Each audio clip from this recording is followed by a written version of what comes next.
DeMarco Murray had 60 yards on 14 touches in Week 1, then had 28 yards on 10 touches in the 35 minutes or so of this week's game against the Jaguars. And then he wasn't seen again. On the ensuing Tennessee possession, Derrick Henry rumbled for a 17-yard touchdown and hogged the workload the rest of the way, finishing with an impressive 92 rush yards on 14 carries against a tough Jaguars run defense. Murray wasn't on the field for a reason. Titans coach Mike Mularkey said after the game that Murray suffered a slight hamstring injury. After Henry's touchdown, the Titans were up 163 and were on the way toward a blowout win, so it made sense that the team handled Murray with care. Henry ended up getting more snaps than Murray for the first time ever. Titans final HB snap count: DeMarco Murray 37, Derrick Henry 30, David Fluellen 5. Out of 68, Nathan Jahnke at PFF_Nate Jahnke September 17, 2017. This is a concern, obviously. After all, Murray dealt with a hamstring injury in training camp, one that took him a little less than 2 weeks to come back from. It's not known if this injury is on the same hamstring that Murray hurt back in early August. It's also not known if Murray will be in good enough shape to play against the Seahawks at home in Week 3. If not, Derrick Henry will have the chance to showcase his skills. A big game would go a long way toward Henry becoming more of a featured player in the Titans' offense. Obviously, if you have Murray and Henry, you can keep tabs on Murray's status over the next week and make a determination on who to roll with in your lineup, though it's hard to make the case for Murray with a bad wheel against the Seahawks. And if you have Henry, you are in the driver's seat.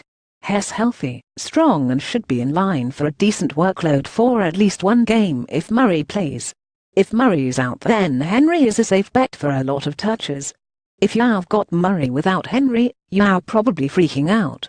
Murray isn't close to the age or career touch numbers to suggest a breakdown, but it's never good to start a season with twin hamstring injuries.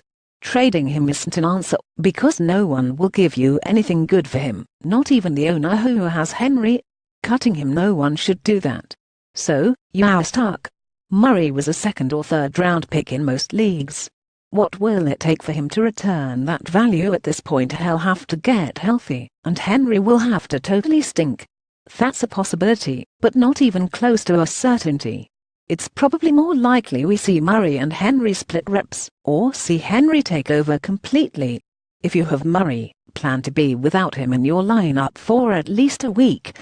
If he's inactive, and Henry dominates the Seahawks, which is possible since Seattle's run defense has allowed 10-plus fantasy points to a running back in each of the first 2 weeks, it could take a while for Murray to land a sizable amount of touches. If Henry stinks, Murray still has a chance to be a regular 15-touch back as soon as his hamstring lets him.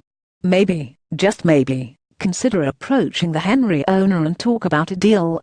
Henry's value is set to rise, but not quite to a point where he'll be overly expensive. Maybe try to shovel off Lamar Miller, Carlos Hyde, or even future Bengals lead back Joe Mixon for Henry, so you can lock up the Titans' backfield. Or consider accepting Hyde or Mixon in trade for Murray, so the guy who has Henry locks up Tennessee's rushing duo. No one expected Murray's season to go quite like this, but we're heading toward a disappointing road. Hamstrings and Henry could put an end to Murray's high-profile ways in fantasy.